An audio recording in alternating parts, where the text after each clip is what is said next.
On the bridge. Los ecuatorianos son seres raros y únicos. Duermen tranquilos en medio de crujientes volcanes, viven pobres en medio de incomparables riquezas y se alegran con música triste. Alexander van Humboldt, científico alemán enamorado del Ecuador. Ecuadorians are rare and unique beings. They sleep peacefully amid lively volcanoes. They live poor amid incomparable riches, and they are happy with sad music. Alexander von Humboldt, German scientist in love with Ecuador. 1950, Quito, Ecuador. Rodrigo Aragon saw her first, a shadowy figure wearing all black and standing to one side on the bridge. He stared at her as he continued walking with his wife, Amelia. She was going on and on about how happy she was that they finally had a night out to themselves. I hope the kids are fine with my brothers. Ricardo is so absent-minded sometimes, Amelia said, hanging on to him as they walked onto a rickety bridge that blistering night in Quito. She tightened her grip on Rodrigo as the wind pulled and pushed its way around them. I'm sure they'll be fine, Rodrigo said, only half interested in her conversation. He didn't know why, but there was something off about the woman on the bridge. She remained in the same place, looking out onto the dirt-filled stream. A car up ahead approached them, and as it did, its lights engulfed the woman in black. Rodrigo looked down intently, trying to focus on her face. The car continued along. Rodrigo mentally kicked the dirt in front of him. He wasn't able to see her face. What looked like a shock covered her head. Why is that woman standing on the bridge alone? Amelia interrupted his thoughts. Huh? He asked.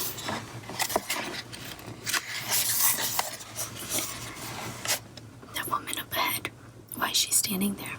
Amelia said, motioning to the woman with her chin. Let's cross over, Rodrigo, she said, pulling him to the other side of the bridge. Rodrigo held back. No, Amelia, don't be scared. Rodrigo, she said sternly, I don't want to walk by her. Rodrigo pictured them walking by the woman in black and her reaching out and grabbing them, her hands and arms just bones. He allowed Amelia to lead him to the other side. They crossed over and stared at the woman as they passed by. Weird, Amelia said. So Antonio says this movie is supposed to be really funny, she said, changing the subject. I hope so, because with all the stress the kids have been giving me, I definitely need a good laugh. Or a good kiss, Rodrigo said, stopping to give her a light kiss on the lips. They had been married for 5 years now.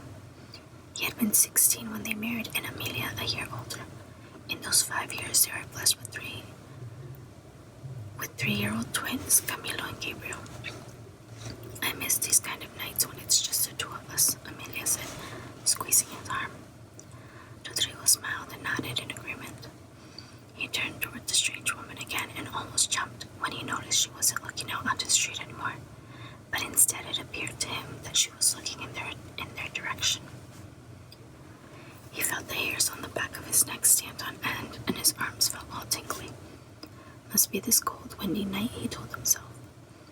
He tore his eyes away from the woman and tried to give his wife his undivided attention.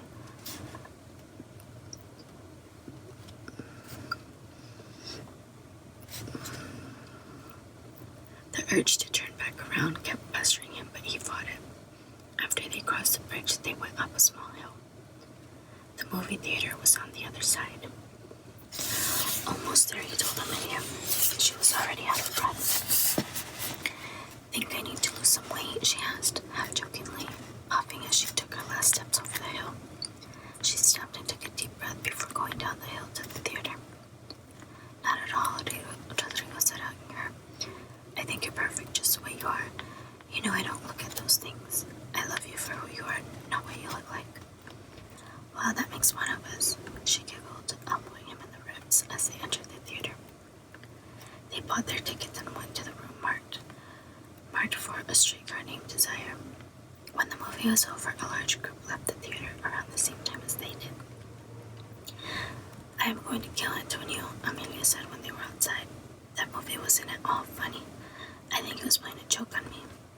It was a good movie though, Rodrigo said, covering his mouth with his coat's collar. It was freezing out. I can't believe what a bastard that Stanley character was. I wonder if he glanced at Amelia. I hope not. Amelia glanced back at him, then continued. If he did, that would make him the worst human being on this planet. Poor Blanche. Do you think Stella will go back to him? Rodrigo asked. They reached the hill and began to climb. This side wasn't as steep as the other side, and they crossed over in no time. Hard to say, hon. Amelia bit her lip. I wish she wouldn't, but they have a child together. That makes things a bit more complicated for her. She might need to depend on him for a bit. What? Amelia didn't notice Rodrigo's body stiffen. I just mean she might not be able to handle things on her own. That's all. Why is she still there? Rodrigo said, cutting her off. Amelia followed his gaze. The woman in black was still on the bridge. She hadn't moved from that spot. How long? She hasn't moved from that spot. How long was that movie? He asked Amelia. I don't know. I think I read that it was 2 hours.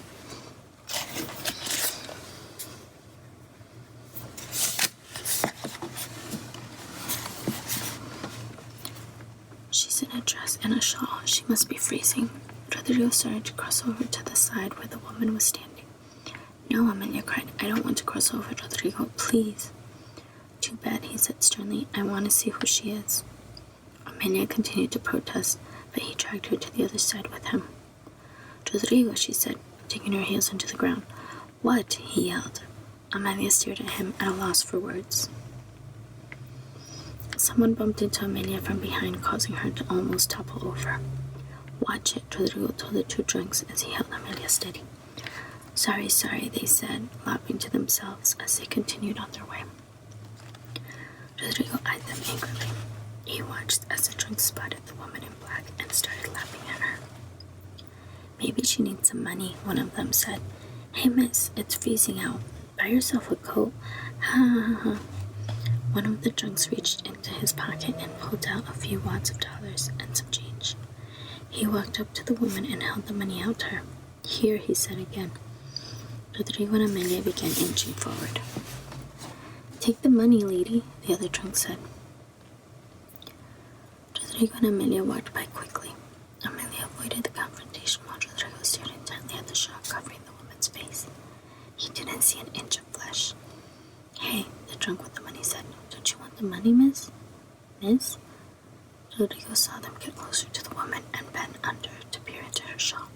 He paused a second. Let's go, Amelia said, tugging at his coat. She continued averting her eyes. Rodrigo's eyes widened as the scene played out in what seemed like slow motion for him. He saw the drunk get closer to the woman, and then in a second his whole body shook in fright. He screamed out incoherently, then dropping his money, ran off. The other drunk not far behind. Amelia saw them run off, then she saw the woman turn in their direction. She pulled Rodrigo's arm and began running. Let's go, Rodrigo, she yelled. It took Rodrigo a second to find his feet. He tripped on a rock before regaining his balance and running after Amelia.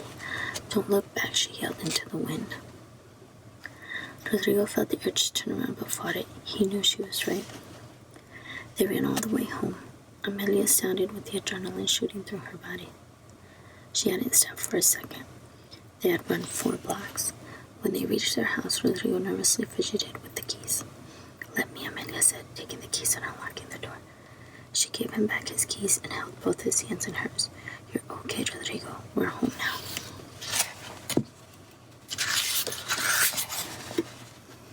What's going on? Antonio, her oldest brother, asked. He was sitting on the couch in the dark. What are you doing out here? Amelia asked him. I was napping, he told her. What's going on? Why is he pale as a ghost? Antonio stood up and walked over to Amelia and Rodrigo. What happened? I have to go to the bathroom, Rodrigo said, excusing himself. He gave Amelia a don't say a word to him look. Are they home? Ricardo, Amelia's younger brother, called from the kid's bedroom. After a few seconds, he appeared in the hallway. "Oh, hey, you are home." He looked at Rodrigo, then at Amelia. The twins wouldn't fall asleep, so I had to tell them scary stories so they'd be too frightened to stay awake. Ha ha ha, did the trick. Rodrigo walked quickly to the bathroom, closing the door behind him. He heard Antonio ask Amelia what was up with him. He leaned against the door and breathed deeply, closing his eyes. Again he saw the trunk jump up in the air before running off. He wondered what he had seen or what had made him run off scared. He went to the sink and splashed water on his face. As he was drying his face with a towel, he heard a loud commotion outside. He ran out the bathroom and saw Ricardo rummaging through the kitchen, searching for something. Antonio was putting his coat on, and Amelia held Ricardo's coat in her hands. She shot Rodrigo a guilty look. "Where are you going?" Rodrigo asked Antonio. "I thought you two were staying over." He walked into the kitchen and saw Ricardo pull a bundled rope from the back of the pantry. "What are you doing with that?" "We're going to catch La Viuda." Ricardo laughed heartily.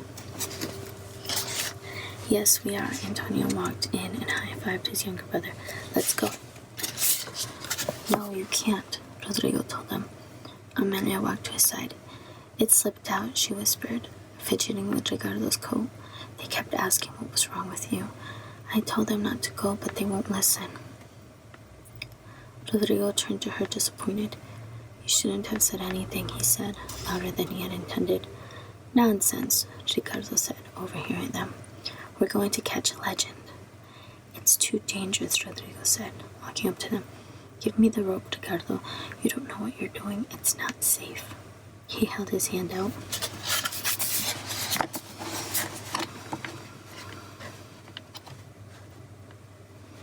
"Stop being a baby, Rodrigo. We're not scared of a ghost. We'll catch her, you'll see," Ricardo said, pushing past Rodrigo and grabbing his coat from Amelia. "Ricardo, can't you just leave her alone?" Amelia pleaded. "Now I wish I hadn't told you. I didn't think you'd go see her." "Then you don't know me very well, sis," Ricardo said. Both brothers walked quickly toward the door. "Don't wait up," Ricardo called out before disappearing with Antonio out the door. "I can't believe you told them," Rodrigo said after a few minutes. "That was so stupid, Amelia." He grabbed his coat again and slipped it on. "Where are you going?" Amelia asked, blocking his exit. "I'm going to check on your brothers before they do something stupid or get themselves killed." He pushed Amelia to the side. "No, Rodrigo, you can't go. Please, let them go. They're crazy, but not you." She grabbed his arm, pulling him back. "They're your brothers," Rodrigo said, shaking her off. "It's your fault they're out there. Imagine how you'd feel if something were to happen to them." He turned to her and cupped her face in his hands. "I'll be right back, I promise." "You promise?" Rodrigo nodded, kissing her gently. "Yes, I'll be back. And I'm bringing your brothers with me." Amelia smiled slightly as he walked out the door. Rodrigo hunched his shoulders as he confronted the cold wind for the third time that night. He wished he had grabbed his scarf and gloves. He crossed his arms across his chest and hurried along. He thought he saw Amelia's brothers up ahead, but couldn't be sure. Knowing them, they probably ran to the bridge. He picked up the pace himself, running until he was out of breath. La Viuda, he thought to himself. The idea had crossed his mind. He knew the legend. She was a woman who dressed in black from head to toe. No one ever saw an inch of flesh on her. It was said that she roamed the streets looking for unfaithful men. She would draw them to her somehow, and then she would drag them away with her to their death. Rodrigo shivered, more from the legend than the cold. As he neared the bridge, he saw Rodrigo dragging the woman in black to a nearby lamppost, where Antonio stood with the rope in his hands. The dim light of the lamppost flickered on and off. "What are you doing?" he said, when he was within earshot. "Catching a ghost?" Ricardo replied, laughing hysterically, not taking his hands off the woman. "What a joke," Antonio joined in. "She's not a ghost, Rodrigo. She's just a whore trying to get a job." Ricardo pushed her against a tree while Antonio wrapped the rope tightly around her body. "Why won't you talk?" Ricardo asked. "Say something." He grabbed the shawl and began pulling it away. They looked on as foot upon foot came undone. "Come on," Ricardo said anxiously. "Who are you?" "Leave her alone," Rodrigo yelled. He pulled Ricardo back and glanced at the woman's head. Again, he saw not an inch of flesh, only fabric. "Untie her," he said to Antonio. Neither brother moved. "Untie her," Rodrigo said again. "You can't leave her like this. If she's real." "If she's real," Ricardo said incredulously. "Of course she's real. She just won't let us see her body. She just won't let us see her face," he continued. He poked her body with his finger as he spoke. "Why won't you let us see you?" Rodrigo tugged on the rope, trying to loosen it. "Stop," Antonio said, slapping his hand away. "We're going to wait here and see what she does. If she's real, she'll ask to be untied, and if she's a ghost, then she'll, poof, disappear," he said, motioning with his hands in the air. Both brothers laughed again. "Or she'll kill you," Rodrigo said, a grave expression on his face.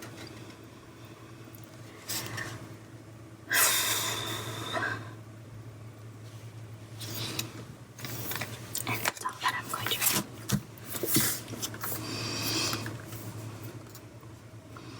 So this book is called The Woman on the Bridge, and it's a story that I wrote, and it's based on truth. This is a story that was passed down to me by my mother and my aunt. Every time they would get together, they would start talking about several stories, but this was one of them. The couple in this story were my grandparents. When they were younger, this had happened to them. They went walking. I don't know if it was to the movies. They went walking somewhere, and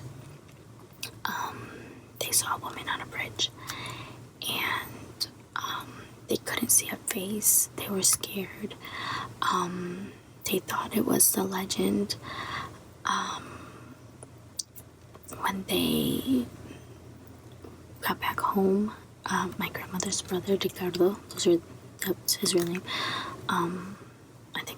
I know Ricardo is his real name, and I think her other brother's name is Antonio. I could be wrong, but I'm pretty sure that's his name. But Ricardo, who just passed away, he was the craziest one. And he and his brother went back looking for this woman on the bridge because they thought that she was the legend, and they did take rope. And they did tie her to they found her and they tied her to a tree. And I can't tell you the rest of what happened because I don't want to give away the ending to the book.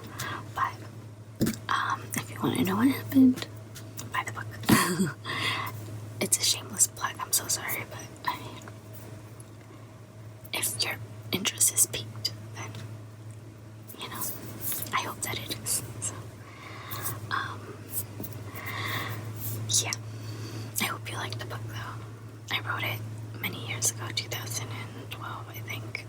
So, like 7 years ago, I wrote this story. And I have more stories that I published on Amazon, and they're all based on truths, things that actually happened. So, this is my third book, and I published 4 of them. I was supposed to publish like 8 to 10, but I got married, and then things happened, and then I got pregnant, and then I had my son, and then I had my daughter, and then I had my other daughter, so I never got back to completing my compilation. So that's it. I hope you guys liked